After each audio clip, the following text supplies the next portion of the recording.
Les Israéliens ont longtemps tenté de persuader ou de pousser les États-Unis à entrer en guerre contre l'Iran depuis l'administration Bush. Il est important de se rappeler que le lobby israélien a joué un rôle clé dans la poussée des États-Unis vers une guerre avec l'Irak. De nombreux néoconservateurs, tels que Wolfowitz, Pearl, Lewis et Scooter Libby, étaient très proches du lobby sioniste. C'est une provocation très stupide et dangereuse. Ni Israël, ni les États-Unis, qui ont déployé des navires de guerre dans le golfe Persique, n'ont fait preuve de retenue. Au contraire, l'Iran et le Hezbollah ont montré de la retenue. J'ai assisté à l'audience. C'était le dernier effort de Julian pour éviter l'extradition dans le système britannique.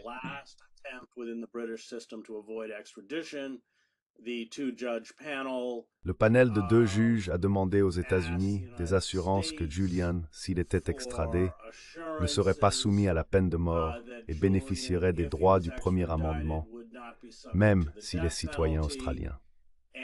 Mon histoire préférée est lorsque j'ai couvert le crash de l'avion de Ron Brown. Je suis arrivé sur le site du crash très peu de temps après qu'il se soit produit. Il pleuvait à verse dans les montagnes et tout le monde était mort. J'ai rapporté cela au New York Times.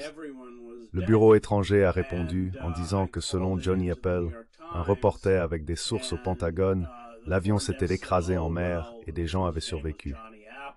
Je les ai corrigés en disant « Non, je viens juste d'être sur le site du crash ». Mais dans la première édition, ils ont publié son histoire, même s'il n'était pas là.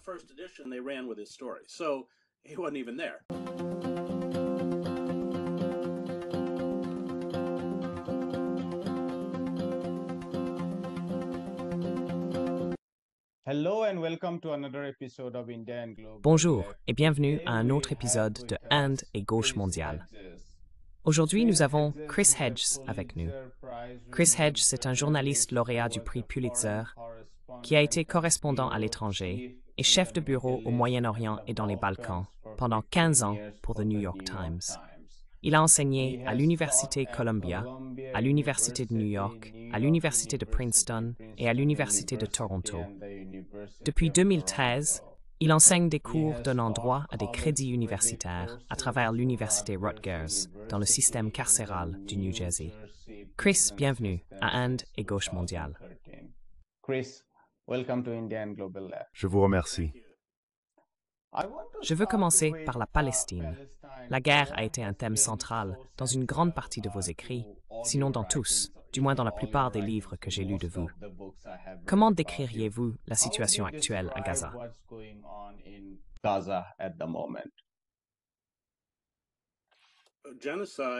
Le génocide est un terme plus précis que la guerre pour décrire ce qui se passe. Lorsqu'une population est ciblée, c'est un génocide. Le terme guerre est souvent utilisé incorrectement pour décrire le conflit. Le Hamas est essentiellement une force de résistance sans unité blindée, marine, force aérienne, artillerie ou chars. Son armement est si minimal que chaque fois qu'Israël lance une attaque sur Gaza, cela aboutit à un massacre. La majorité des victimes, historiquement et actuellement, sont des civils. Les membres du Hamas se réfugient principalement dans des tunnels. Les estimations du renseignement américain suggèrent que seulement un tiers de sa force a été tué.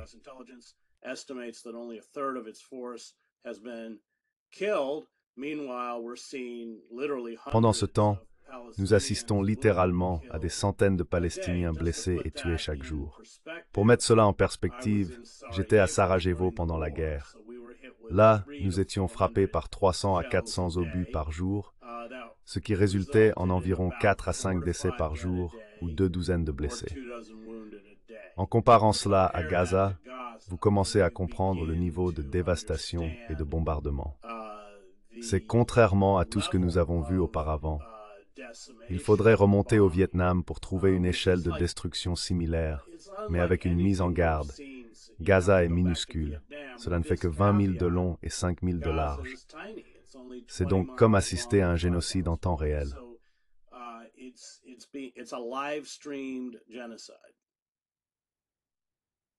Dans votre récente chronique, Un génocide annoncé, vous avez soutenu que l'assaut sur Gaza et la lutte pour la liberté des Palestiniens représentent une division mondiale entre les puissances impérialistes occidentales, d'une part, et la résistance du Sud global de l'autre. Pourquoi pensez-vous que Gaza incarne cette division mondiale de longue date?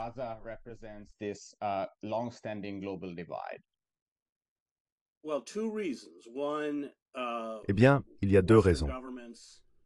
Premièrement, les gouvernements occidentaux, y compris Israël, que je considère comme faisant partie de ce groupe, agissent comme des forteresses industrielles qui ont abandonné tout respect des règles. Cela est évident depuis 20 ans au Moyen-Orient. Selon les lois établies après Nuremberg, la guerre préventive est classée comme un acte criminel d'agression. Israël a récemment bombardé le consulat à Damas. De même, les États-Unis mènent fréquemment des attaques à travers les frontières d'autres nations. Personne n'est tenu responsable de ces actions. Cela illustre un monde où les puissants ne prétendent même plus respecter aucune règle.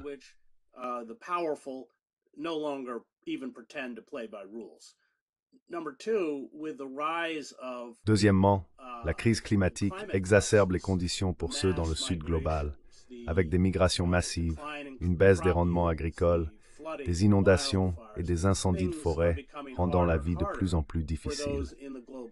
La réponse du Nord industrialisé à ces défis devrait refléter leurs actions à Gaza à mesure que la situation se détériore. De nombreuses personnes dans le Sud global comprennent cette dynamique.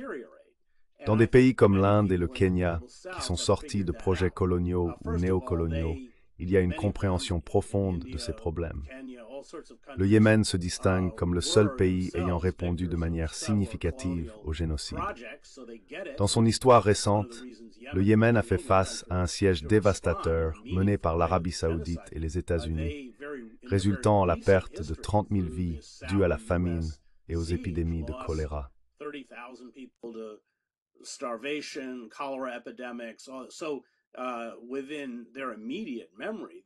Alors, dans leur mémoire immédiate, ils savent exactement ce que les Palestiniens endurent.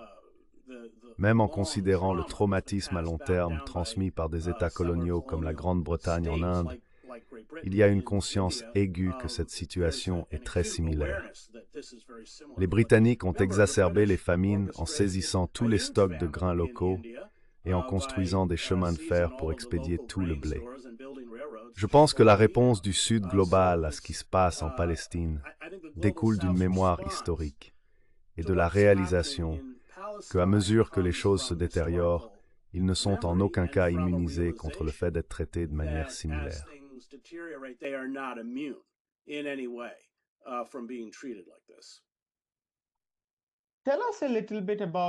Parlez-nous un peu de votre interprétation des manifestations populaires aux États-Unis et de leur influence sur Washington concernant son soutien à ce génocide.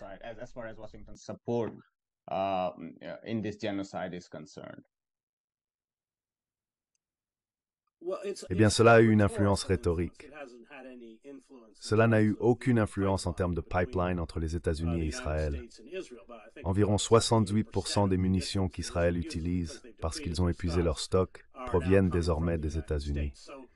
Ainsi, ce pipeline n'a pas été perturbé de quelque manière que ce soit, ni ne le sera. Cependant, cela a effrayé l'administration Biden parce que tous les sondages d'opinion entre Biden et Trump montrent des différences très faibles, comme 1%, 2% ou 3%. Il ne peut pas se permettre de perdre beaucoup de soutien. Il a aliéné la communauté musulmane américaine aux États-Unis et les jeunes qui ont largement mené ces manifestations.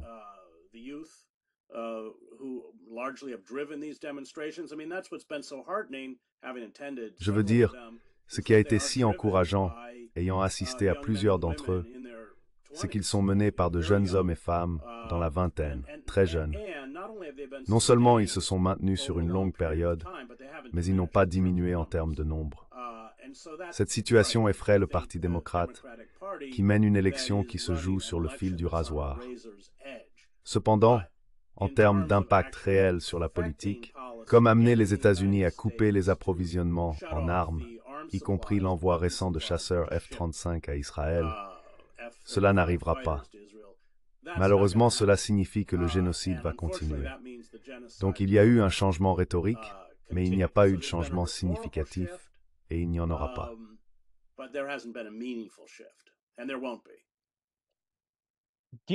Pendant les manifestations contre la guerre du Vietnam, les protestations ont effectivement donné des résultats. Il y avait des raisons économiques à l'époque, comme l'augmentation du déficit américain, les problèmes avec les talons or, et ainsi de suite. De plus, il y avait la question de la conscription, avec des soldats américains combattant sur le terrain. Nous ne voyons pas cela ici. Est-ce pour cela que tant de manifestations, que ce soit sur les campus universitaires ou organisées par les syndicats, dans ce cas particulier, ne donnent rien? Quelle en était la raison?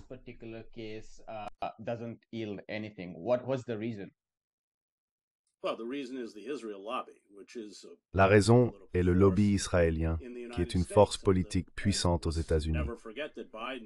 N'oublions jamais que Biden, lorsqu'il était au Sénat, a été le plus grand bénéficiaire d'argent de l'AIPAC, le lobby sioniste, à ce jour. Il a quitté le Sénat il y a quelque temps pour servir en tant que vice-président et maintenant en tant que président.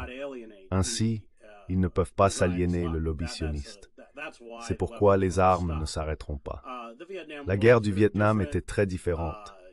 Des enfants de la classe moyenne étaient recrutés et revenaient à la maison dans des sacs mortuaires en assez grand nombre. Cette situation a conduit à un ferment politique significatif dans les rues et à l'émergence d'une série de candidats anti-guerre, y compris George McGovern, qui a remporté la nomination démocrate en 1972.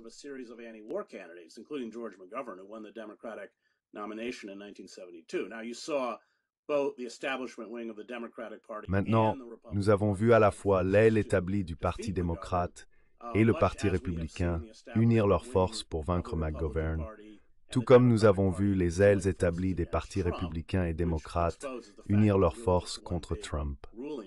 Cela expose le fait qu'ils ne forment en réalité qu'un seul grand parti dirigeant. Donc, c'est différent. Je pense que ces manifestations ne sont pas aussi menaçantes pour l'établissement politique que celles pendant la guerre du Vietnam.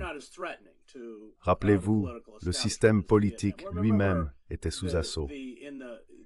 De plus, souvent traité comme une note de bas de page, mais de manière significative, il y avait des révoltes au sein de l'armée. Des soldats refusaient de servir, et on estimait que 25% des officiers étaient tués par fragging. Ça signifie finirits power pub soldats. Ainsi nous faisions faire de fairness à desconduire mutine au sein de la fortune.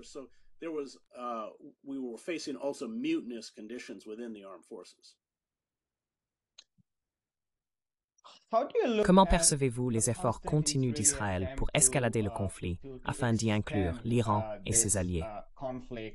Vous avez mentionné l'attaque récente contre le consulat iranien à Damas, qui a suivi un raid aérien à Alep. Il y a également eu des provocations continues le long de la frontière Liban-Israël. Deux théories ont été suggérées que j'ai rencontrées. L'une suggère que cette stratégie profite à Netanyahou, qui fait actuellement face à des défis significatifs au sein de sa propre base politique. L'autre théorie est que le soutien américain à la politique d'Israël envers l'Iran est inébranlable. Bien que les Américains puissent déclarer qu'ils ne soutiennent pas les attaques contre les travailleurs humanitaires, leur soutien à la position d'Israël sur l'Iran est ferme. Comment interprétez-vous les provocations persistantes d'Israël pour élargir le conflit au-delà de la Palestine?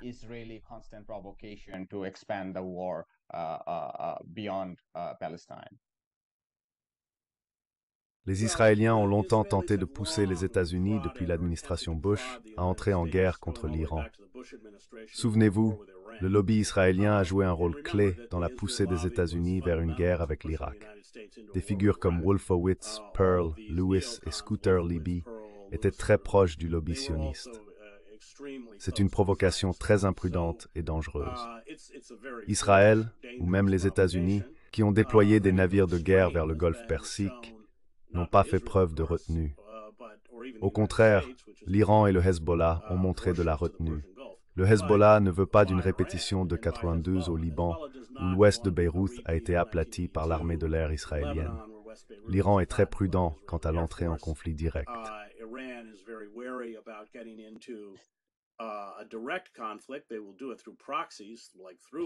Ils le feront par l'intermédiaire de proxys, comme le Hezbollah. Donc je pense que la retenue vient de là. Cependant, Israël continue de pousser et de provoquer l'Iran, incitant l'Iran à répondre. Ils vont devoir répondre d'une manière ou d'une autre. La calibration de cette réponse déterminera si nous escaladons le conflit ou non. Mais je dirais que certainement depuis le 7 octobre, le Hezbollah et l'Iran ont fait preuve d'une incroyable retenue. Les véritables actes de résistance ont, comme je l'ai mentionné auparavant, presque exclusivement provenu du Yémen. Oui, c'est vrai que le Hezbollah a bombardé la partie nord d'Israël et en conséquence, 80 000 Israéliens ont dû se déplacer et quelques personnes ont été tuées. Mais étant donné la capacité militaire que possède le Hezbollah, ils ont fait preuve d'une énorme retenue.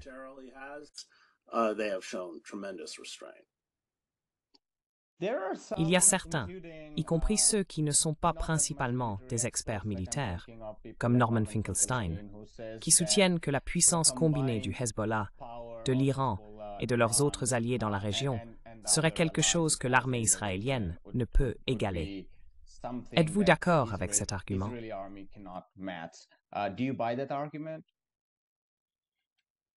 Eh bien, je ne suis pas d'accord. Je crois que tout conflit entre Israël et l'Iran serait principalement aérien. Je ne peux pas imaginer des troupes iraniennes marchant à travers la Syrie pour attaquer Israël. Tant que le conflit reste principalement dans les airs, je ne suis pas d'accord avec l'idée qu'Israël serait désavantagé. De même, je ne prévois pas le Hezbollah traverser la frontière nord d'Israël. Ce qui semble plus probable, c'est une incursion terrestre d'Israël dans le sud du Liban. Mais même dans ce cas, je ne le vois pas comme une guerre conventionnelle entre armées. Logistiquement, c'est difficile de voir comment ça se déroulerait. Premièrement, je doute que l'une ou l'autre partie désire un tel conflit. Deuxièmement, étant donné le soutien qu'Israël reçoit des États-Unis, comme démontré à Gaza, il peut maintenir une campagne aérienne formidable sur une période prolongée.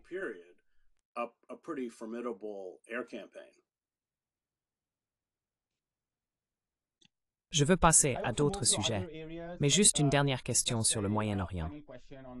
Nous avons eu l'ambassadeur Chas Freeman, et il a soutenu, comme vous venez de le dire, que l'implication américaine en Irak a été significativement instigée par Israël.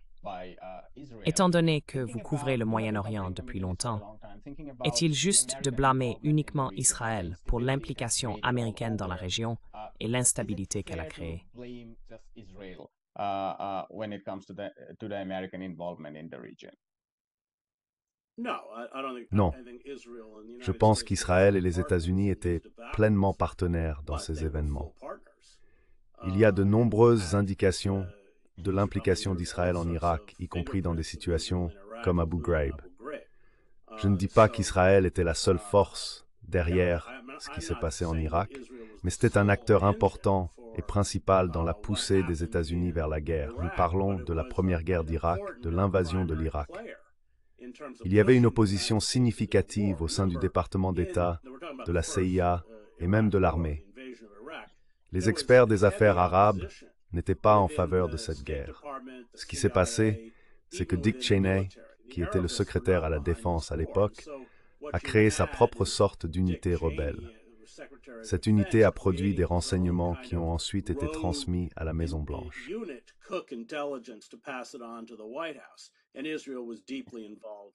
Israël était profondément impliqué dans ce processus. C'est un détail important que beaucoup négligent. L'establishment ne soutenait pas la guerre. Je le sais de première main, car j'ai été invité à parler contre la guerre dans des institutions incluant le département d'État et West Point. Ils étaient conscients de ma position contre la guerre. Ils ne pouvaient pas exprimer leur opposition ouvertement, mais ils comprenaient et étaient d'accord avec ce que j'allais dire. Israël a joué un rôle significatif dans cela, contribuant à la tromperie et aux fausses affirmations concernant les armes de destruction massive. Le récit suggérant que nous passerions de Bagdad à Téhéran faisait partie de cette fantaisie.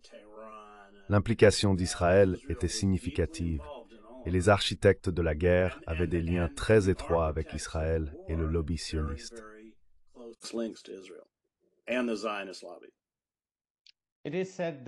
On dit que, pendant l'administration Clinton, au milieu des années 1990, il y a eu un changement dans la politique étrangère américaine au Moyen-Orient.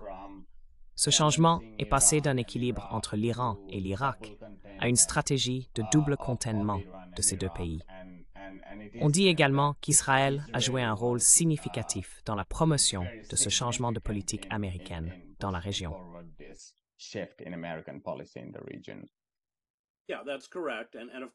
Oui, c'est exact. Cela s'est avéré contre-productif car cela a solidifié une alliance chiite entre Bagdad et Téhéran, éliminant effectivement l'équilibre. À bien des égards, l'Iran est apparu comme le vainqueur de la guerre. Cela est particulièrement évident lorsqu'on considère l'État islamique, qui est sunnite.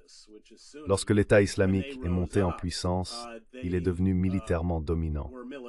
Pendant cette période, diverses milices iraniennes et probablement des forces des gardiens de la révolution iranienne ont traversé en Irak. Il y avait une alliance tacite entre les États-Unis et l'Iran pour vaincre l'État islamique et son califat. L'Iran a joué un rôle significatif dans cet effort. Les forces américaines voyaient souvent des unités iraniennes et choisissaient de ne pas les engager en raison de cette alliance tacite. Cette situation marquait un changement significatif par rapport à l'ère sous Saddam Hussein, lorsque la minorité sunnite, qui était très pro-occidentale, dominait l'Irak.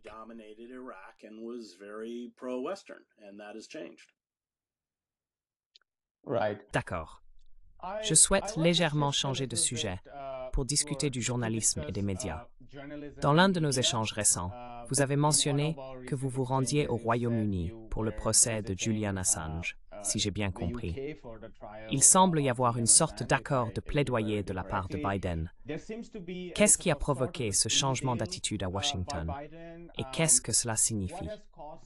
Cela signifie-t-il l'abandon de toutes les charges et Julian Assange pourrait-il se déplacer librement? Ou cela signifie-t-il juste l'arrêt de l'extradition pendant qu'il continue de faire appel dans ses tribunaux et reste dans la prison de Belmarsh à Londres?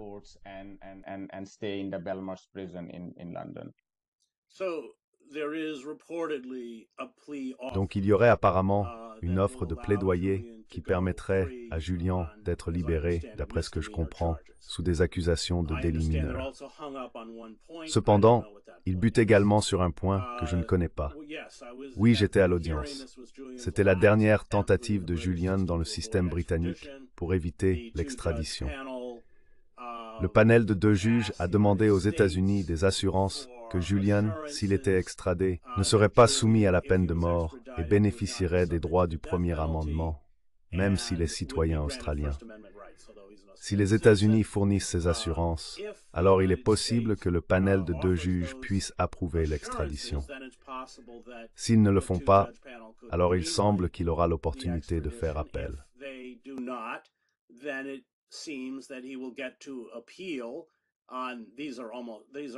Ces problèmes ne sont pas substantiels, comme la question de savoir s'il s'agit d'une infraction d'intérêt public. Cependant, il pourrait faire appel sur ces questions techniques et revenir devant les tribunaux britanniques.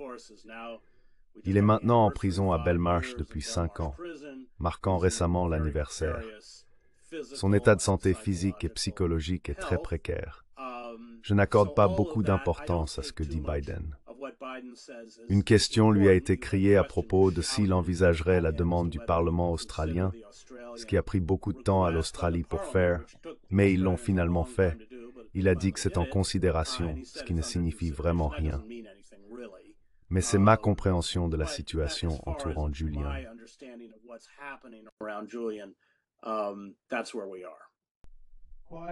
Le gouvernement australien a pris beaucoup de temps pour faire une demande concernant la situation de Julian. Cependant, ils en ont finalement fait une. Eh bien, je pense que cela a assez duré. Julian a passé 7 ans enfermé dans l'ambassade équatorienne. La seule raison pour laquelle il était piégé là-bas, c'est parce que le Royaume-Uni ne lui a pas accordé de passage sûr de l'ambassade à l'aéroport de Heathrow. Il est à Belmarsh depuis 5 ans, sans aucune accusation. Ostensiblement, il est détenu parce qu'il a sauté sa caution puis est entré dans l'ambassade.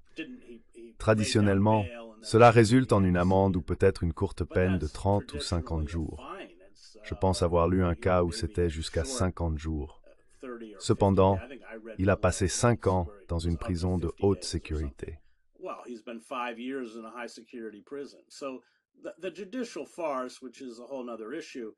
La mascarade judiciaire, qui est un tout autre problème, a été flagrante dès le début sur de nombreux points. Cela inclut l'accusation d'un citoyen australien en vertu de la loi sur l'espionnage, le filmage de ses réunions par UC Global, une entreprise de sécurité espagnole dans l'ambassade, avec ses avocats, puis la remise de toute cette surveillance à la CIA, détruisant ainsi le privilège avocat-client. Le fond du problème est qu'il n'a commis aucun crime. Le système judiciaire du Royaume-Uni, que j'ai couvert depuis le début, souvent à Londres, et sinon en ligne, a dû se contorsionner pour perpétuer ce simulacre de procès. Ce procès est assez transparent, je pense, pour la plupart du public. Ainsi, le poids de la demande australienne était important. Mais quant aux détails ou à la manière dont cela se déroulera, ou même si cela se déroulera, je ne sais pas.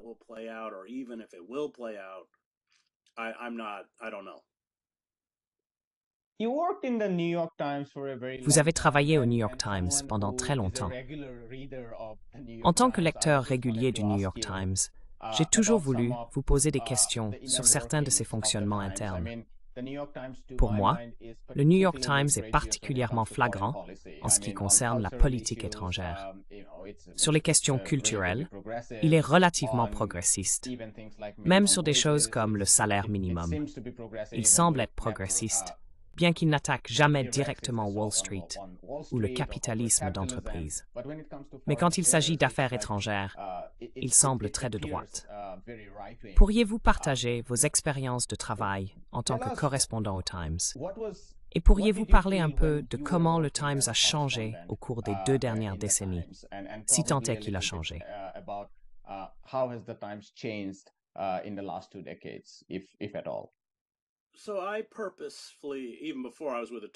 J'ai volontairement choisi de me placer dans des situations extrêmes bien avant de rejoindre The New York Times. J'ai couvert la guerre au Salvador pendant 5 ans, mais pas pour The Times. En tant que reporter, je me suis retrouvé dans des lieux où une oppression horrible était infligée à des populations spécifiques, que ce soit au Salvador, au Guatemala ou à Gaza, et j'ai finalement atterri à Sarajevo. J'étais physiquement présent dans des zones où les gens étaient massacrés, privés de nourriture et dépourvus de toute forme de sécurité. Prendre la décision consciente d'utiliser la plateforme du New York Times pour donner une voix à ces personnes était un choix délibéré de ma part. Il est important de se rappeler que le journalisme américain, contrairement au journalisme indien, est très restrictif dans sa forme. Il se concentre sur les faits de base, et les journalistes ne sont pas autorisés à éditorialiser ou à fournir beaucoup de contexte à ce qu'ils voient.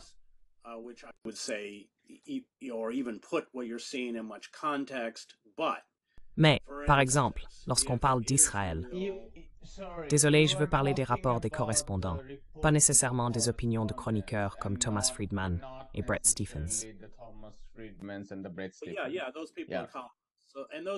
Oui, ces personnes sont étiquetées comme communistes, et elles sont souvent vues comme des pom-pom girls pour l'Empire.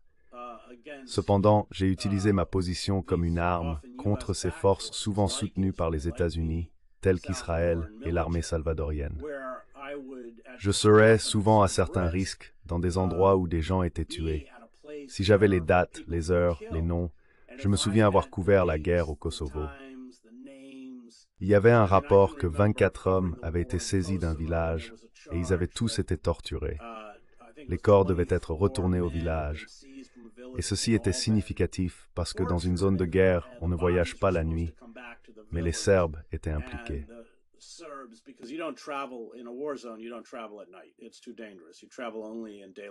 Il est trop dangereux de voyager sauf pendant les heures de lumière du jour.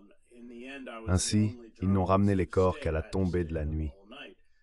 Au final, j'étais le seul journaliste à être resté. Je devais y rester toute la nuit. Lorsque le camion est arrivé, je suis monté à l'arrière avec une lampe de poche et j'ai repoussé les couvertures recouvrant les corps morts pour regarder chaque visage afin de voir s'ils étaient mutilés. C'était le cas. Ils avaient été horriblement torturés. À ce moment-là, The Times a été contraint de publier une histoire comme celle-là, ce qui a profondément irrité les Serbes. Wes Clark, le chef de l'OTAN, m'a dit que les Serbes prévoyaient de m'assassiner.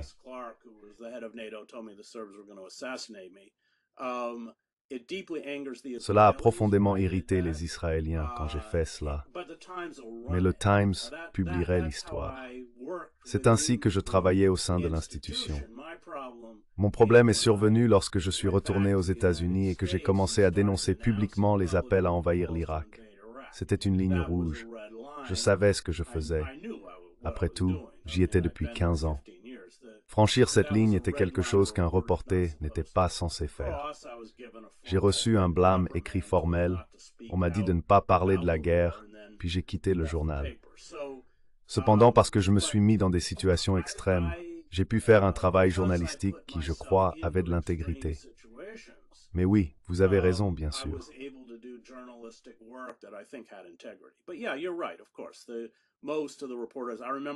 La plupart des journalistes, je me souviens, étaient hésitants quand j'ai dit au rédacteur en chef que je voulais aller à Sarajevo.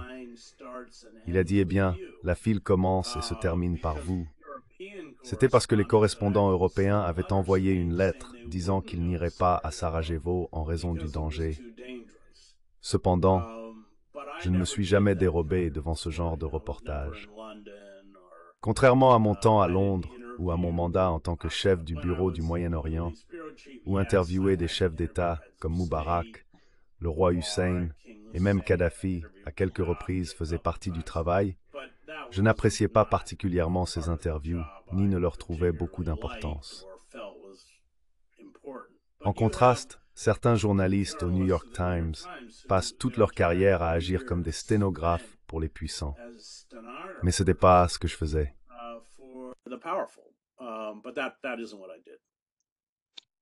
Qui prend les décisions? Est-ce le comité de rédaction qui internalise le monde à travers le prisme de ce qu'il propose? Ou y a-t-il des interventions directes de la part des actionnaires qui pourraient avoir un intérêt monétaire dans le plus grand empire, et ainsi de suite?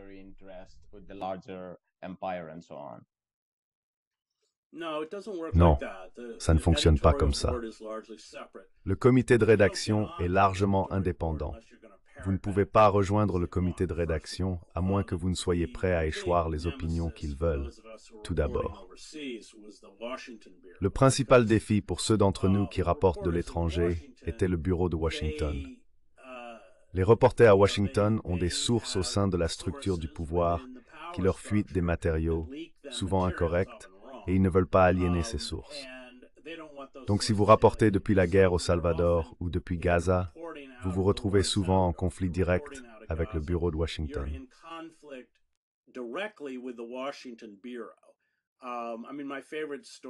Mon histoire préférée était lorsque j'ai couvert le crash de l'avion de Ron Brown.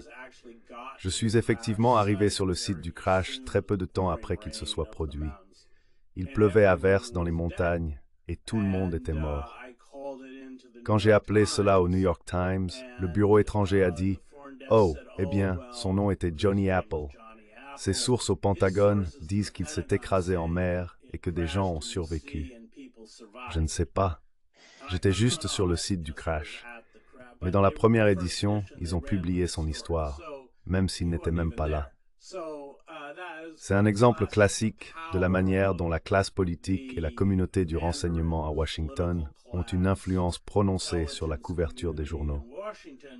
Souvent, les rapports que j'écrivais depuis le terrain étaient éclipsés par cela.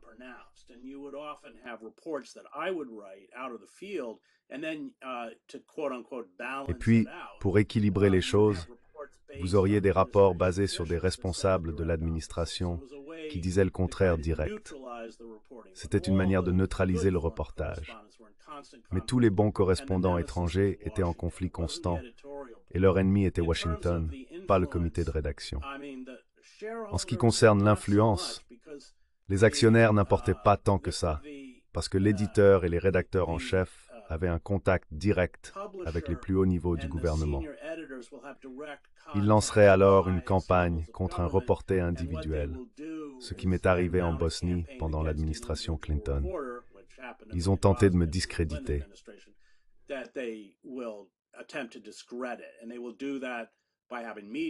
Et ils font cela en rencontrant le rédacteur en chef ou l'éditeur.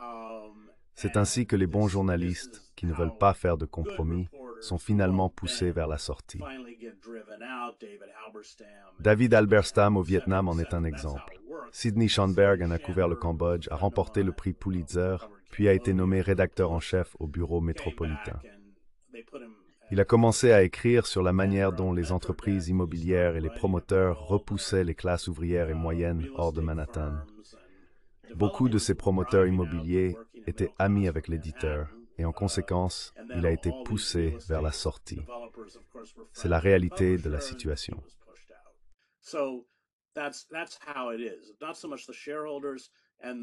L'influence des actionnaires et de l'élite financière est subtile et pas directement visible.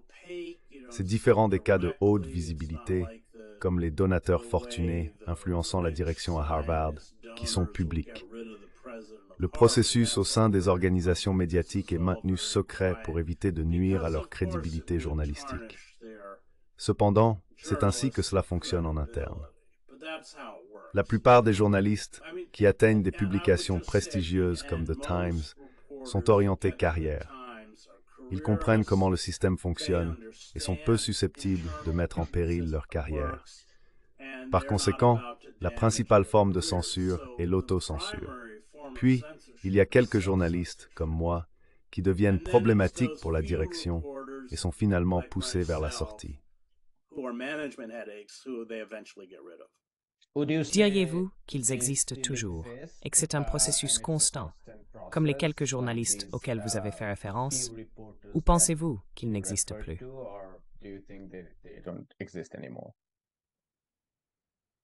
Non, il y en a probablement quelques-uns, mais les temps ont changé.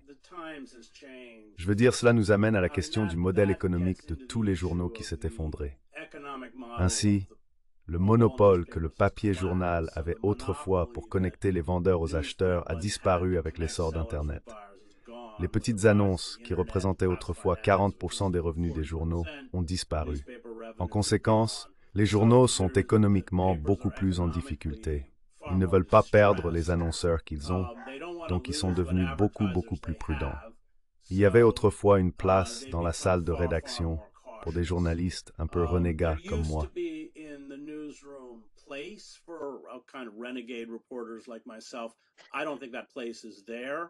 Je ne pense pas que cet endroit existe encore. Prenons par exemple Steve Donziger, l'avocat qui a remporté le règlement en Équateur pour les peuples indigènes. Chevron a lancé une campagne incroyable contre lui, résultant en sa radiation et son assignation à résidence, entre autres. Et le Times ne l'a jamais couvert. Ils ne l'ont pas couvert parce qu'ils exploitent une agence de publicité que je crois s'appeler T-Brand Studio, où ils produisent des publicités internes, et leur plus gros client est Chevron. J'ai effectivement confronté le rédacteur en chef à ce sujet, et il est devenu très indigné.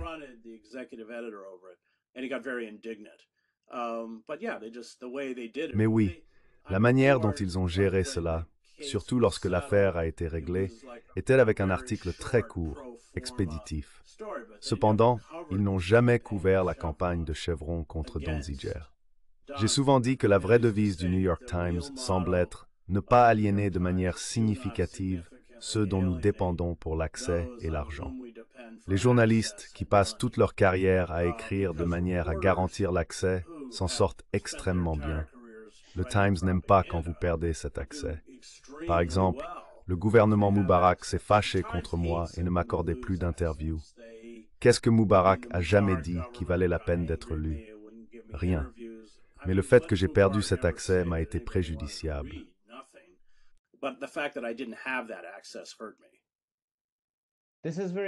C'est très intéressant parce que l'impression que donne le Times, contrairement aux médias télévisés, est qu'ils sont transparents quant au fait d'être basés sur l'accès à l'information et aux personnalités. Le Times donne également l'impression qu'ils produisent des rapports méticuleux et possèdent une large base d'abonnés, ce qui est unique puisque de nombreux journaux ne fonctionnent pas sur ce modèle. Cependant, vous suggérez que c'est essentiellement du journalisme d'accès. pas différent de ce que nous voyons à la télévision, avec des réseaux comme CNN et d'autres.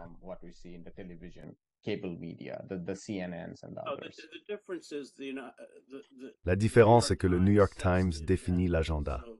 Les réseaux de télévision lisent le Times puis décident de ce qu'ils vont rapporter. Du moins, c'était le cas selon mon expérience. En ce qui concerne les abonnements, leurs abonnements imprimés ont considérablement diminué. Cependant, ils ont gagné des abonnements numériques. Premièrement, ceux-ci ne génèrent pas autant de revenus. Deuxièmement, ils sont moins fiables à long terme. Avec l'ascension de Trump, leur base d'abonnements numériques a augmenté de manière significative. Pourtant, ils ne gagnent toujours pas autant d'argent qu'avant. Des enquêtes ont montré que la plupart des gens se sont abonnés au Times parce qu'ils n'aimaient pas Trump. Cela reflète la tendance actuelle dans les médias, où les outlets s'adressent à des démographies spécifiques.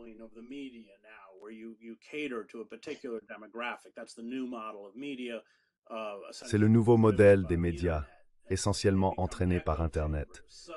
Ils deviennent des chambres d'écho.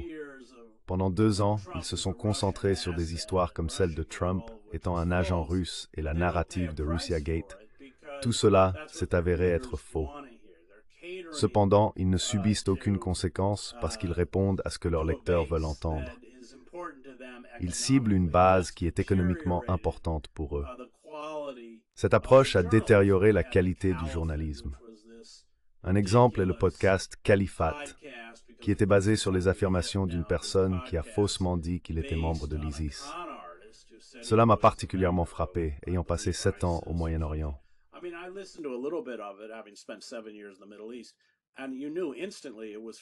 Et vous saviez instantanément que c'était de la fiction. C'était essentiellement du sensationnalisme audio, dépeignant des actes extrêmes comme clouer des gens sur des croix. C'était absurde et hautement improbable.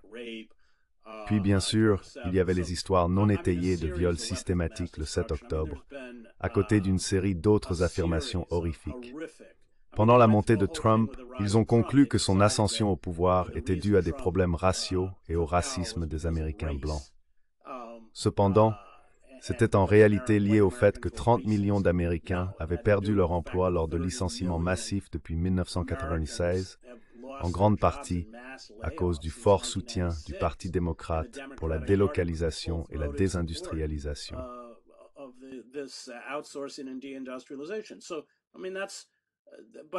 Alors, s'ils choisissaient de critiquer ces entreprises et sociétés de capital investissement qui sont leurs principaux annonceurs, ils mordraient la main qui les nourrit.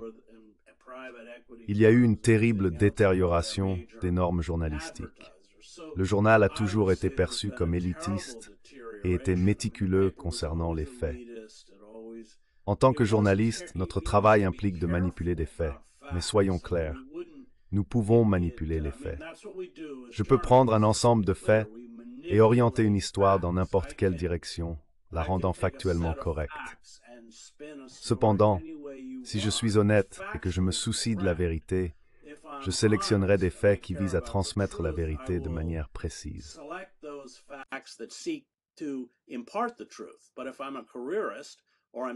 Mais si je suis un carriériste ou que je sers les intérêts des riches ou du pouvoir, je vais sélectionner ces faits et les manipuler pour servir les intérêts des puissants. C'est la différence entre le bon et le mauvais journalisme. Nous manipulons tous les faits. Nous sélectionnons les faits que nous voulons pour l'histoire et nous la tournons. Je veux dire, je peux tourner une histoire dans n'importe quel sens que vous voulez, avec le même ensemble de faits. Donc, oui, le Times était auparavant prudent avec les faits. Il s'assurait qu'il n'y avait pas d'erreurs grammaticales. Maintenant, vous voyez des erreurs grammaticales et factuelles. Ce déclin s'est produit alors qu'ils ont réduit le personnel de la salle de rédaction. Chaque bureau avait son propre secrétariat de rédaction.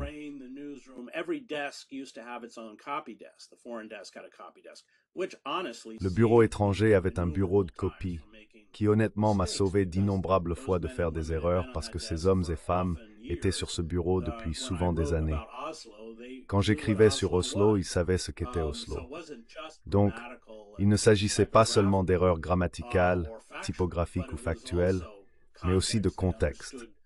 Ils comprenaient l'histoire. Maintenant, tous ces bureaux ont été éradiqués et il n'y a plus qu'un seul bureau de copie centrale avec probablement pas beaucoup d'expertise sur ces questions et beaucoup plus d'erreurs passent. Donc il y a eu une baisse de la qualité du journalisme.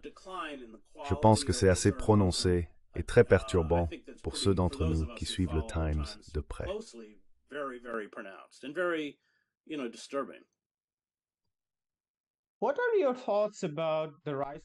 Quelles sont vos réflexions sur l'essor d'Internet en tant qu'espace médiatique, comme un espace pour le journalisme indépendant?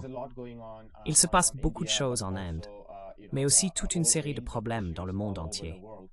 Voyez-vous Internet principalement comme un espace de désinformation, ou pensez-vous qu'il existe des chaînes progressistes, des podcasts et des voix individuelles qui ont pu avoir une influence positive sur notre politique? That have been able to impart any positive influence on our politics?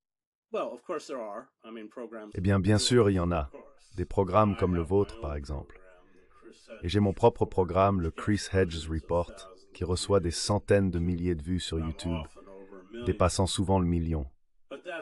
Mais c'est du commentaire.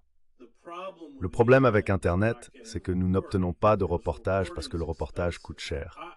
J'aimerais pouvoir faire plus de reportages, surtout d'investigation. Après le 11 septembre, lorsque j'étais basé à Paris, j'ai couvert Al-Qaïda. Je pense n'avoir écrit que 5 articles. Certains de ces articles faisaient 5000 mots, mais il a fallu des semaines et des semaines pour les assembler. Et toutes les dépenses de séjour, à l'hôtel, de voyage, de billets d'avion, et tout le reste, plus mon salaire, se sont accumulés.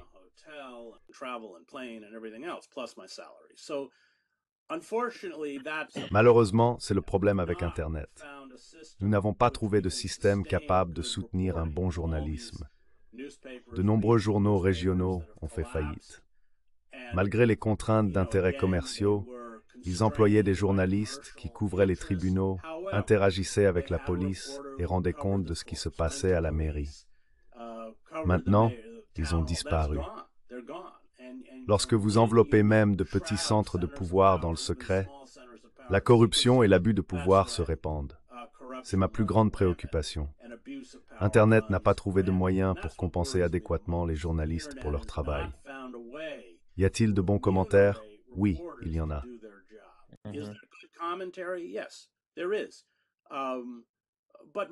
Mais mon commentaire, vous savez, vient de mon expérience. J'ai presque 68 ans, donc j'ai passé des décennies en tant que reporter dans des endroits comme Gaza et l'Amérique latine, y compris 6 ans en Amérique latine. Je peux m'appuyer sur cette expérience.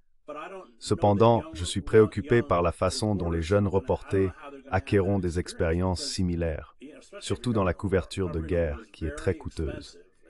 Cela nécessite des voitures blindées qui coûtaient 100 000 $ chacune, des armures corporelles, des téléphones satellites, etc. J'ai été témoin, particulièrement dans le reportage à l'étranger, de travaux très courageux. Je ne veux pas diminuer la bravoure des journalistes palestiniens à Gaza. Et bien sûr, Israël a restreint l'accès pour la presse étrangère.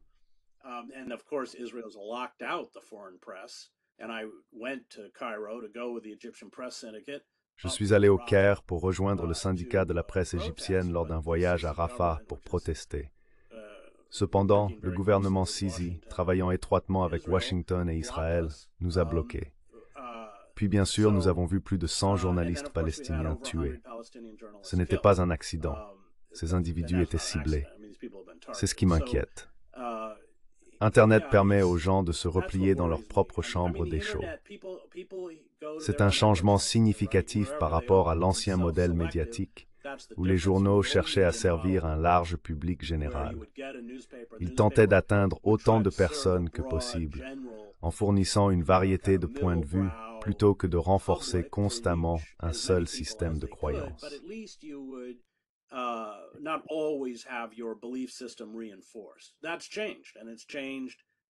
Cela a changé, et c'est évident au New York Times. C'est également apparent dans l'audience de MSNBC, qui, selon certains, n'est pas très estimée. Environ 94% des téléspectateurs de MSNBC s'identifient comme démocrates, un chiffre à peu près équivalent au pourcentage de téléspectateurs de Fox qui s'identifient comme républicains. Cette situation crée des divisions sociales, culturelles et politiques, avec des récits concurrents qui sont souvent tous les deux trompeurs, rendant la communication difficile. Donald Trump n'est pas devenu président à cause de la Russie, mais c'est un récit auquel le Parti démocrate et les libéraux s'accrochent comme partie de leur système de croyances détaché de la réalité. Par exemple, Paul Krugman, un chroniqueur pour le New York Times, a été critique envers la classe ouvrière blanche.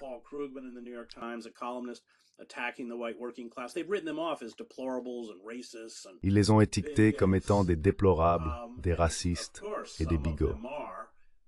Bien sûr, certains individus correspondent à ces descriptions, mais ce n'est pas la raison principale pour laquelle ils ont voté pour Trump. L'ascension de Trump au pouvoir a été significativement influencée par la trahison ressentie envers l'establishment libéral et le Parti démocrate, ce qui a légitimement mis en colère de nombreuses personnes. La moitié de ma famille, issue de la classe ouvrière dans le Maine, a vu ces villes se détériorer. Les usines ont fermé et les banques sont barricadées. Nous sommes maintenant confrontés à deux systèmes concurrents, tous deux fondés sur des croyances qui ne reflètent pas la réalité. Cette situation est extrêmement dangereuse car elle nous empêche de nous attaquer aux véritables problèmes. Par exemple, après l'élection de Trump, le New York Times a attribué le problème à la race.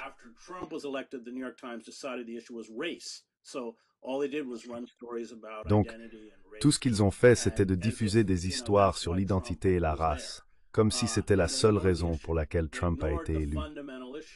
Ils ont ignoré le problème fondamental. Ils l'ont ignoré parce qu'ils dépendent des mêmes forces qui ont trahi la classe ouvrière, telles que les grandes entreprises et la classe des milliardaires. Cela m'inquiète. J'ai vu la même chose dans l'ex-Yougoslavie, où les identités ethniques ont poussé les groupes à se fragmenter et à créer leurs propres récits, tout faux. Nous faisons la même chose ici. De plus, le pays est inondé d'armes d'assaut. Nous avons tellement de fusillades de masse qu'elles ne font même plus l'actualité.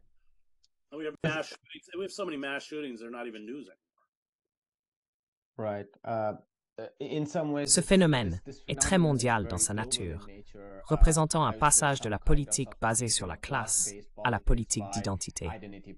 Par exemple, en Inde, les politiques économiques favorisent les milliardaires avec des privatisations et des contrats de bail longue durée pour les aéroports et les ports maritimes, tandis que les pauvres reçoivent une aide minimale comme 5 sacs de riz.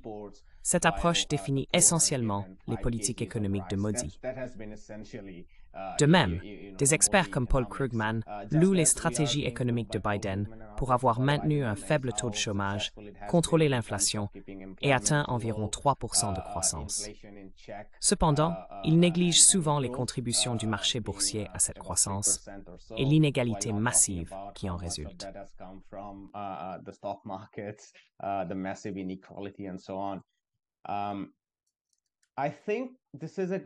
Je pense que c'est une bonne transition vers l'élection, qui a été quelque peu discrète de l'extérieur. Je me souviens que vous avez battu avec Robert Reitz, je crois, sur Democracy Now!, à propos d'un troisième parti ou candidat. Vous avez longtemps soutenu que le Parti démocrate n'est pas le moindre de deux mots. De l'autre côté, certaines personnes à gauche disent également que ce soit sur le changement climatique, l'immigration, le salaire minimum ou même la politique étrangère concernant la Corée du Nord, Israël, l'Iran et ainsi de suite, y compris Cuba, le Parti républicain est nettement pire. Quelle est votre réponse à cette ligne d'argumentation?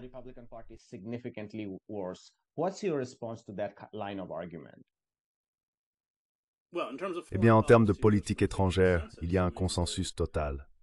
Par exemple, les sanctions que Trump a imposées à Cuba restent en place sous Biden. La politique d'immigration sous Biden est la même ou pire. Le Parti démocrate est souvent vu comme le parti de la guerre. Regardez l'Ukraine. Regardez Israël. Toute opposition à la guerre en Ukraine vient principalement du Parti républicain. C'est une petite minorité, mais elle ne vient pas du Parti démocrate. En matière de politique étrangère, ils sont complètement alignés.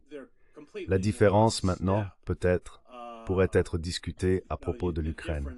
J'étais l'une des personnes qui se sont exprimées contre l'armement de l'Ukraine pour des raisons qui sont maintenant évidentes.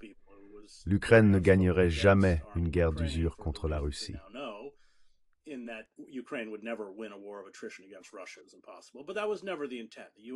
C'était impossible, mais ce n'était jamais l'intention. Les États-Unis voyaient l'Ukraine comme un moyen de dégrader l'armée russe et d'isoler Poutine, surtout de l'Europe, et cette stratégie était efficace. Ils étaient conscients que gagner la guerre n'était pas réalisable, et envoyer des chars M1 Abrams était absurde. J'ai participé à la dernière bataille de chars de la première guerre du Golfe avec des M1 Abrams. Apprendre à coordonner des unités de chars et même à opérer un M1 Abrams prend beaucoup de temps. Ces chars sont très capricieux. Donc, toute la situation était une fiction, mais les États-Unis ont cyniquement atteint leurs objectifs. Il y aura probablement un accord négocié éventuellement, peut-être plutôt sous Trump, impliquant un échange de terres pour la paix.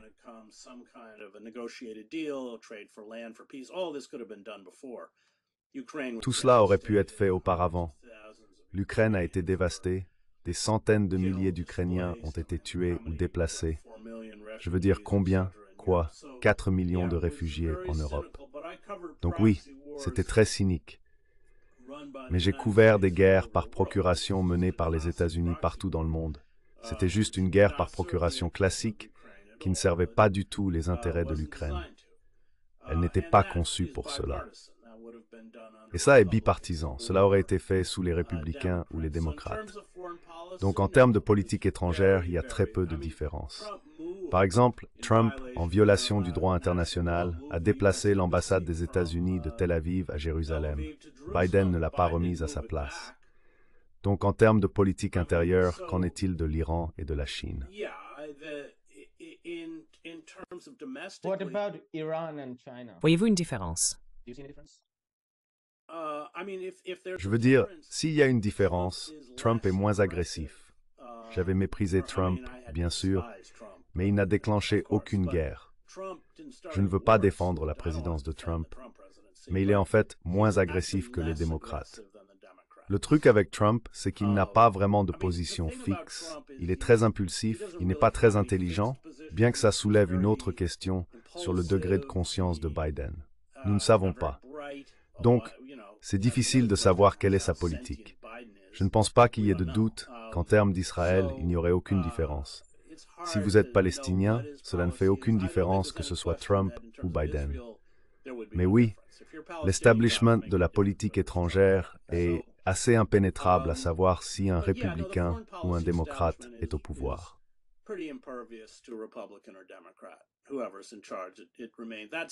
Il reste clair que la machine militaire aux États-Unis, y compris les 16 agences de renseignement, agit comme des États dans l'État. Ils sont intouchables. Le Pentagone n'est même plus audité. Il y a quelques années, lorsque le Congrès a adopté le budget de la défense, ils ont donné au Pentagone 40 milliards de dollars de plus que ce qu'il avait demandé. C'est de la pure folie. C'est aussi un symptôme de ce que des historiens comme Arnold Toynbee décrivent comme un empire tardif, où le militarisme non contrôlé cannibalise le pays de l'intérieur. En conséquence, notre infrastructure souffre. Les trains ne fonctionnent pas correctement, les ponts se détériorent, les routes sont en mauvais état, et même le milieu de Manhattan est criblé de nids de poules.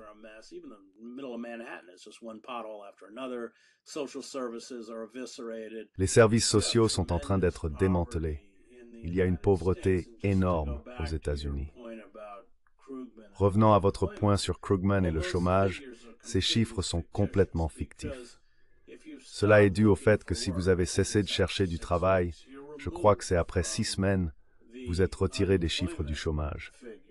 Si vous travaillez ne serait-ce qu'1 heure par semaine, vous êtes considéré comme employé.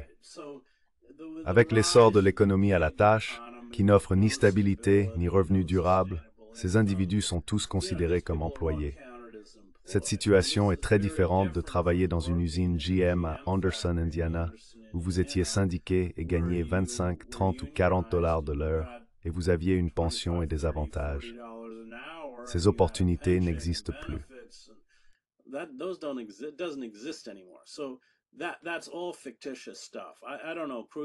Donc, tout cela est fictif.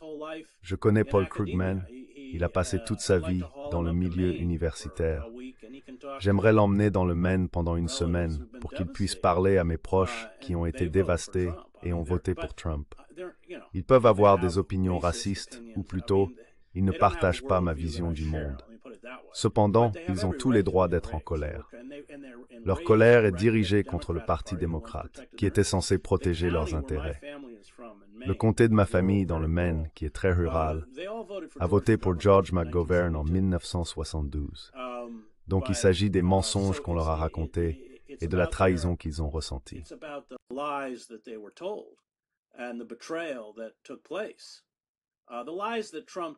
Les mensonges que Trump a racontés, qui étaient fréquents, ne leur ont pas fait autant de mal que les mensonges racontés par le Parti démocrate. C'est pourquoi nous nous retrouvons dans la situation actuelle. Biden était au cœur de nombreux problèmes, y compris la militarisation de la police, l'expansion des prisons, l'ALENA, la déréglementation de la FCC et l'abrogation du Glass-Steagall. Il était également un fervent défenseur de l'invasion de l'Irak 5 ans avant que l'invasion ne se produise réellement. C'est pourquoi Biden a été choisi et pourquoi l'établissement démocrate a mis de côté d'autres candidats primaires lors de la dernière élection, parce que personne ne voulait voter pour Biden.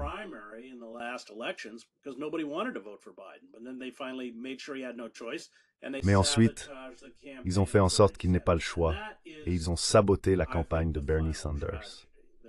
Cela, je crois, est la tragédie finale. La possibilité de réforme grâce à Sanders était significative parce que si l'argent des entreprises avait été retiré, Biden n'aurait pas eu de soutien financier. Il n'aurait pas pu se présenter. Cette situation met en lumière le système de corruption légalisé qui définit le système électoral américain. Je pense que Sanders aurait pu battre Trump. Il est intéressant de noter que les travailleurs de l'UAW, qui ont tous perdu leur emploi après l'ALENA, ont voté pour Sanders aux primaires, mais ont ensuite voté pour Trump lors de l'élection générale.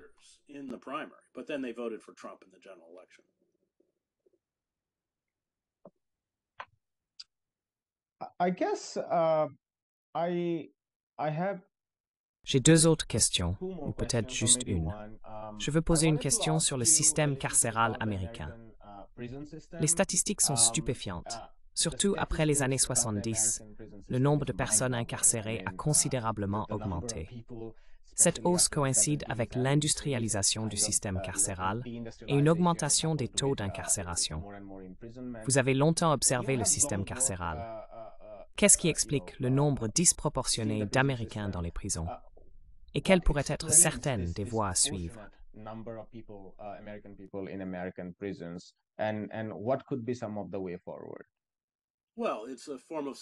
Eh bien, c'est une forme de contrôle social.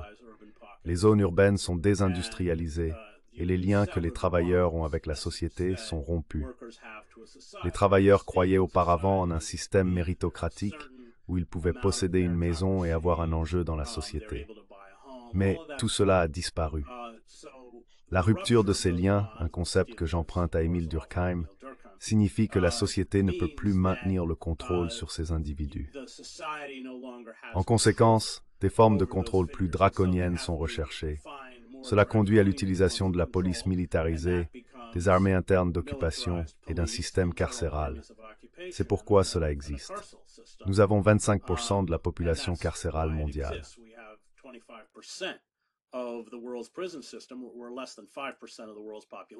Nous représentons moins de 5% de la population mondiale. Et j'ajouterais, ayant enseigné dans le système pendant longtemps, que ces peines sont 3 à 4 fois plus longues qu'auparavant. Revenons aux lois 3 fautes et vous êtes hors jeu de Biden et Clinton. Ainsi, des personnes sont enfermées à vie pour des délits liés à la drogue. Je pense que 40% des personnes dans notre système pénitentiaire ne sont pas accusées de commettre un crime violent. C'est une forme de contrôle social. De plus, 95% des personnes dans notre système pénitentiaire sont forcées d'accepter des accords de plaidoyer parce que le système judiciaire s'effondrerait si les pauvres recevaient, comme ils le devraient, une représentation légale adéquate.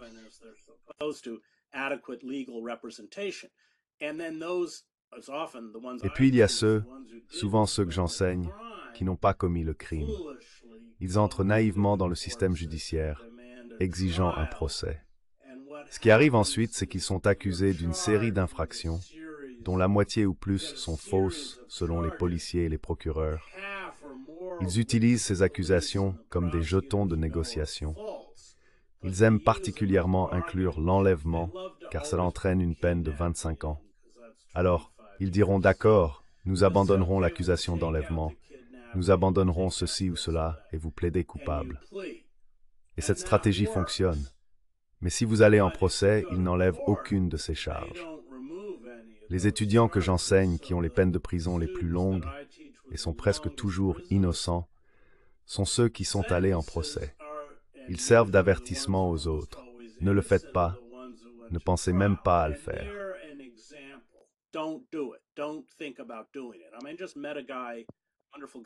J'ai rencontré un type formidable à la porte qui n'avait pas commis le crime dont il était accusé. On lui a proposé un accord de plaidoyer de 7 ans, mais il a refusé de l'accepter et a choisi de passer en procès. En conséquence, il a été condamné à 30 ans de prison et a passé ses années derrière les barreaux. Le système contraint les gens à accepter des accords de plaidoyer parce qu'ils ne pourraient pas fonctionner autrement. Au fond, cette pratique est une forme de contrôle social. Une stratégie similaire a été utilisée après la guerre civile dans le Sud, où des codes noirs et diverses lois ont été promulguées pour criminaliser la population noire. Cela a effectivement créé une nouvelle forme d'esclavage, les gens étant arrêtés sous des accusations douteuses, telles que la vagabondage, particulièrement lorsqu'il y avait une demande de main-d'œuvre pour récolter le coton.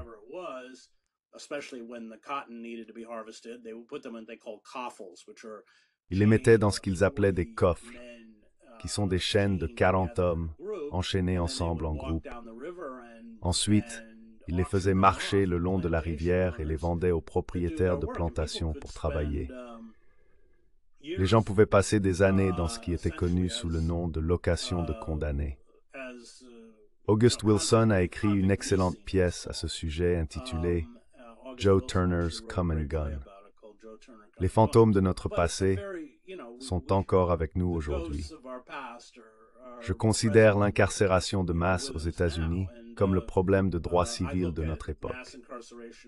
Une raison pour laquelle je ne voterai jamais pour Biden est que lorsque j'entre dans une salle de classe de prison, au moins 50% des personnes ne seraient pas là si ce n'était à cause de Joe Biden.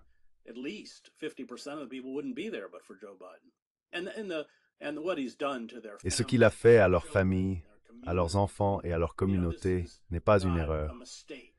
C'est dévastateur pour des millions de personnes pauvres. La plupart des gens que j'enseigne sont, bien sûr, des personnes de couleur. Nous avons déchiré leur communauté et détruit l'enfance de leurs enfants. Parce qu'ils sont pauvres, ils n'ont aucune stabilité et sont constamment expulsés, souvent tous les 6 mois.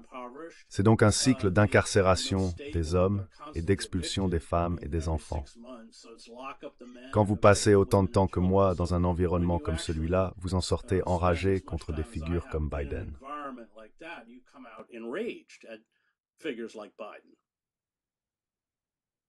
Qu'est-ce qui est spécifique au système américain?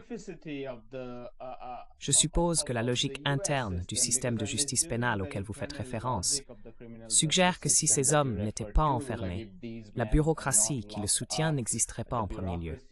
Cela semble être un concept universel. Cependant, en comparant non seulement avec d'autres nations industrialisées en Europe, mais aussi avec des pays du Sud global, le taux d'incarcération aux États-Unis est disproportionnellement élevé. Une différence évidente par rapport à l'Europe est l'extrême pauvreté de la couche socio-économique la plus basse aux États-Unis, qui est très distinctive. Un autre facteur est l'élément de race. Pourriez-vous brièvement expliquer ce qui est unique à ce système qui explique ce nombre disproportionné? to this system that can explain this disproportionate number? Eh bien, parce qu'aux États-Unis, il n'y a pas de filet de sécurité. Quand vous tombez de tout en haut. Il n'y a pas de soins de santé universels. Si vous avez un casier judiciaire, ce que la plupart des gens peuvent obtenir assez facilement s'ils sont pauvres, vous êtes exclu du logement public. Vous ne pouvez rien obtenir qui nécessite une licence. Vous ne pouvez pas couper les cheveux. Vous ne pouvez pas être plombier. Donc, c'est une sorte de situation que Michel Alexander a décrite dans son livre « La nouvelle Jim Crow ». À bien des égards, c'est le nouveau Jim Crow. C'est une façon de perpétuer un système de caste qui a toujours été là, sous un autre nom. C'est vraiment ce que c'est. Il y a une continuité complète. Le racisme et le système de caste sont protéins. Ils changent de forme, de couleur et de rhétorique, mais ils ne disparaissent pas.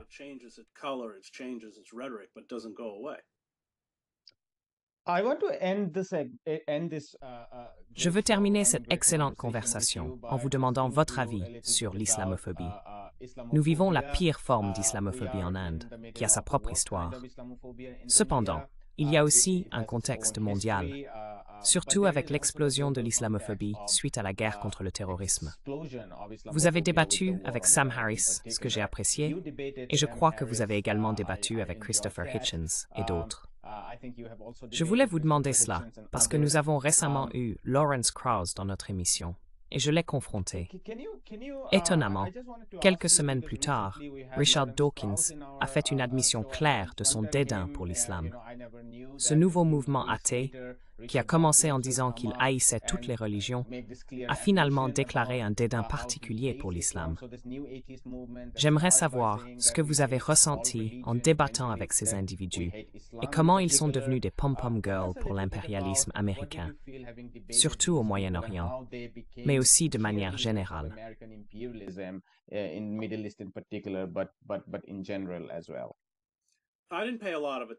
Je n'ai pas beaucoup prêté attention à eux initialement. Mon passé est profondément enraciné dans la tradition de l'Église libérale. J'ai été diplômé de la Harvard Divinity School. Mon père était ministre et ma mère a fréquenté le séminaire. J'ai grandi immergé dans une tradition religieuse qui mettait l'accent sur un évangile social très à gauche. Mon père a activement participé au mouvement des droits civiques, au mouvement anti-guerre et au mouvement des droits des homosexuels. Malgré ses contributions, le manque d'acceptation de l'Église a finalement conduit à son départ. Mon oncle était gay et lui et mon père étaient très proches. Par conséquent, je ne me suis pas particulièrement concentré sur les individus que vous avez mentionnés. Cependant, lorsque j'ai dû débattre avec Sam Harris à UCLA et Christopher Hitchens à Berkeley, j'ai lu leurs œuvres. Vad I have skrivit retroaktivt.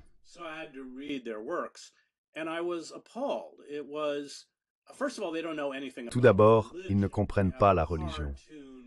Ils ont une vision simplifiée et caricaturale de la religion, qui est le seul aspect qu'ils tentent de critiquer.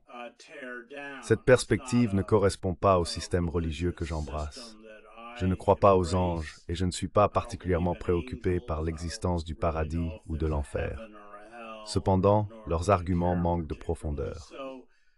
J'ai débattu avec la droite chrétienne et même écrit un livre à leur sujet intitulé « American Fascists, The Christian Right and the War on America ».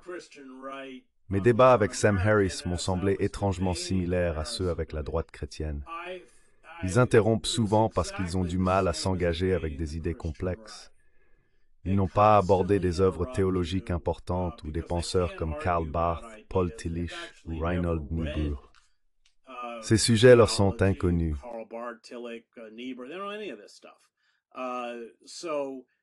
Donc ce n'était pas un échange d'idées. Assis sur scène, j'avais l'impression de débattre avec un membre de la droite chrétienne, semblable à mes expériences lors de mes recherches pour mon livre, où il vous attaquait juste. Par exemple, la droite chrétienne me qualifiait d'humaniste laïque. Hitchens m'a interrompu, m'accusant de défendre les kamikazes, ce que je n'ai jamais fait. J'ai reconnu la similitude, et Chomsky aussi. Il les a décrits en utilisant un terme que, même si je ne m'en souviens pas exactement, les qualifiait essentiellement de fanatiques de la religion d'État. Cette caractérisation est devenue évidente après le 11 septembre, quand il semblait que leur peur les avait amenés à adopter de telles positions.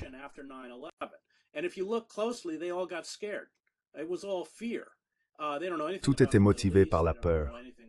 Il manquait de connaissances sur le Moyen-Orient et l'islam. Pourtant, soudainement, ils voulaient que l'armée de l'air américaine bombarde tous les musulmans jusqu'à les renvoyer à l'âge de pierre, parce qu'ils avaient peur. Après le 11 septembre, il y a eu une vague de persécution contre les musulmans.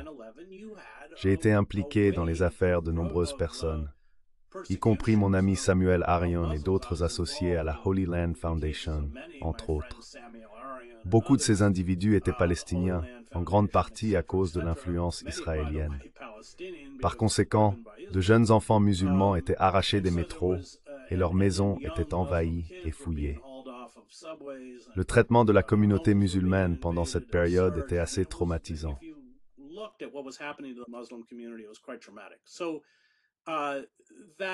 Cela a donc alimenté une sorte de racisme qui est devenu acceptable dans le discours public, une diabolisation des musulmans et de l'islam qui était constamment diffusée sur les ondes. Cela me rendait fou, parce que ces gens n'avaient jamais été au Moyen-Orient. Je parle arabe, ils ne savaient pas de quoi ils parlaient, mais cela répondait à ce récit raciste. Et maintenant, cela a préparé le terrain fertile pour l'islamophobie, qui, vous avez raison, ne se propage pas seulement parmi les populations, mais est également adoptée par des gouvernements, comme le gouvernement Modi en Inde. La situation avec l'Allemagne est complexe. Si vous regardez vraiment l'histoire entre l'Allemagne et Israël, elle impliquait un accord très problématique.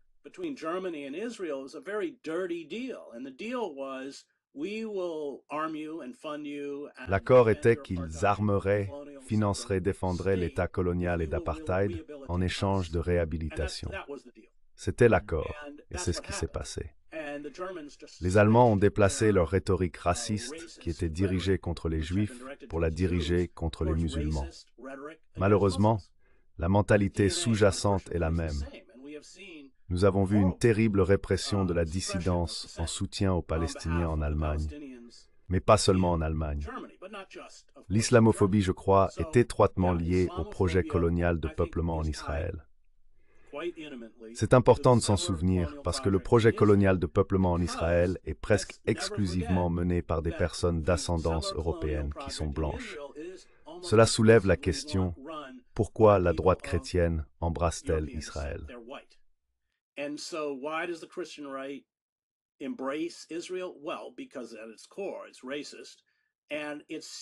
Eh bien, parce qu'au fond, c'est raciste. Cela voit la soumission des personnes de couleur, des Palestiniens et des Arabes comme le reflet de son propre racisme. C'est pourquoi les élites dirigeantes et les entités puissantes, comme la droite chrétienne, soutiennent fervemment Israël. Ils le voient comme une expression moderne du racisme traditionnel trouvé dans les projets coloniaux de peuplement. J'ai récemment lu le livre de Caroline Elkins sur la rébellion des Momo au Kenya. C'est une lecture captivante. Bien qu'Elkins n'ait pas spécifiquement mentionné Gaza, son livre fournit des aperçus précieux. Lorsque vous considérez la brutalité britannique pendant la rébellion, vous voyez des parallèles non seulement dans la rhétorique, mais aussi dans l'utilisation de camps de concentration, de torture et d'exécution de masse. Ces actions ressemblent étroitement à ce que les Israéliens font aux Palestiniens.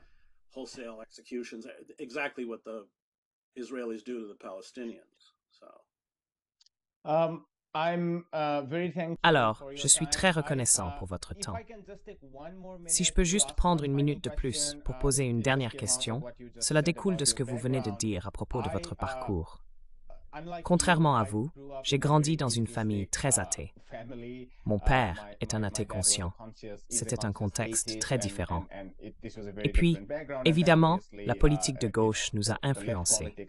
Mais au fil des ans, ayant lu l'histoire chinoise en particulier, j'ai compris que peut-être pas autant en Amérique latine, mais en Chine, et définitivement en Russie, la gauche n'a pas trouvé de réponse convaincante à des choses comme la spiritualité et la religion.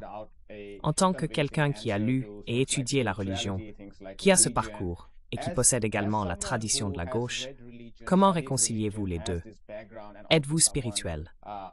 Que signifie pour vous la spiritualité? How do you reconcile the two? What are you spiritual? What does spirituality mean to you? Tout d'abord, je dirais que la gauche a trouvé un moyen de créer sa propre forme de religion, qui s'appelait le communisme. Il avait ses propres saints, martyrs, et un concept de paradis. Donc c'était essentiellement un système religieux, mais avec un vocabulaire différent. Martin Luther en a parlé. Il a mentionné qu'il ne croyait pas en les athées. C'est quelque chose que j'ai exploré dans mon livre « Je ne crois pas en les athées ». La version reliée est intitulée « Quand l'athéisme devient religion ». Ce livre offre une critique du mouvement des nouveaux athées, que je crois être assez perspicace. La London Review of Books a même dit que c'était la critique la plus astucieuse des nouveaux athées. Donc d'une certaine manière, la religion et les nouveaux athées ont leur propre forme de religion, qui pourrait être qualifiée d'impérialisme occidental.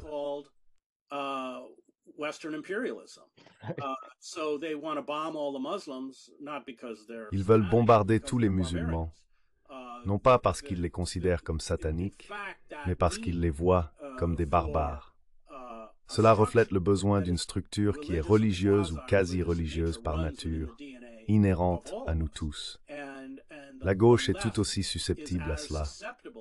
George Orwell a passé beaucoup de temps à écrire à ce sujet, et je pense qu'il l'a fait de manière astucieuse. Je n'aime pas les visions manichéennes du monde, voir les choses en noir et blanc, en bien et en mal.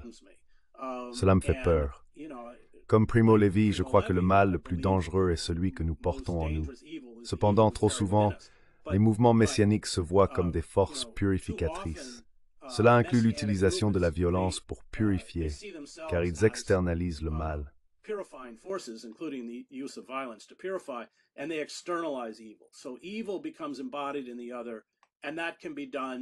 Ainsi, le mal s'incarne dans l'autre, et cela peut se produire tant dans les termes séculiers que religieux. L'idéologie religieuse soutient souvent cette vision du monde, conduisant à la croyance que pour créer un monde parfait, il faut éradiquer ceux qui incarnent le mal. Cependant, cet état d'esprit n'est pas exclusif à la religion. Par exemple, pendant le conflit en Bosnie, l'Église orthodoxe serbe a soutenu le génocide.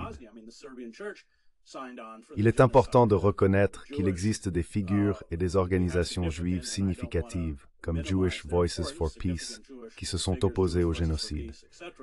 Cependant, il est également vrai que certaines institutions au sein du judaïsme ont soutenu de tels actes. De même, pendant la Seconde Guerre mondiale, l'Église chrétienne allemande a soutenu l'Holocauste.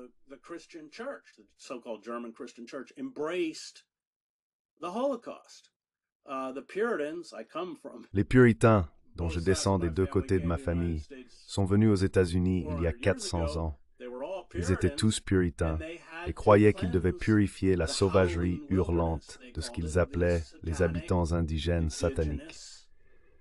Donc je pense que la gauche est très myope de blâmer uniquement la religion.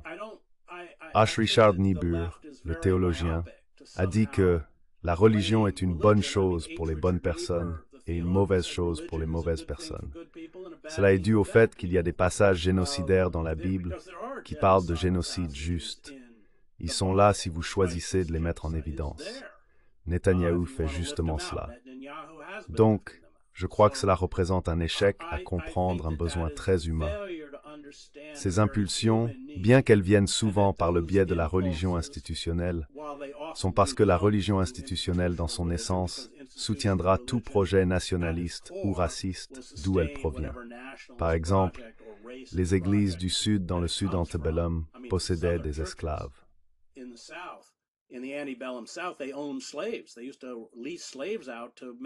Ils avaient l'habitude de louer des esclaves pour générer des revenus.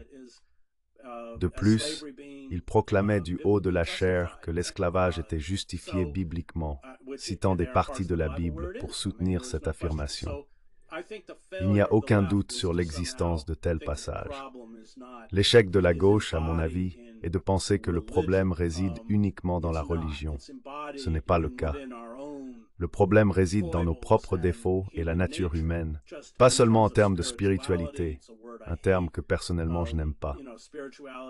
De nos jours, la spiritualité est souvent définie par l'égocentrisme, qui est essentiellement du narcissisme.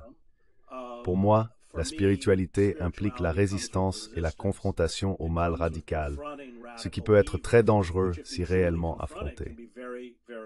Ce n'est pas une coïncidence si deux des plus grands prophètes de l'histoire américaine, en particulier du XXe siècle, Malcolm X et Martin Luther King, étaient profondément religieux. Je vous en prie. Merci beaucoup pour votre temps. C'était une conversation merveilleuse.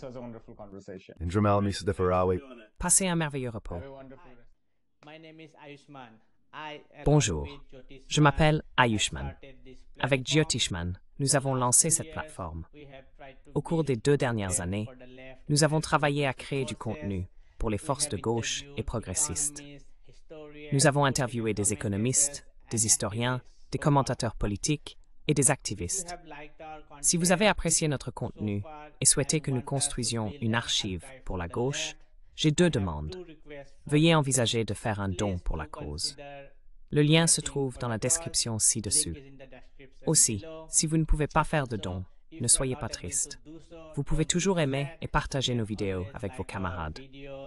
Enfin, n'oubliez pas d'appuyer sur le bouton d'abonnement. Finally, don't forget to hit the subscribe button.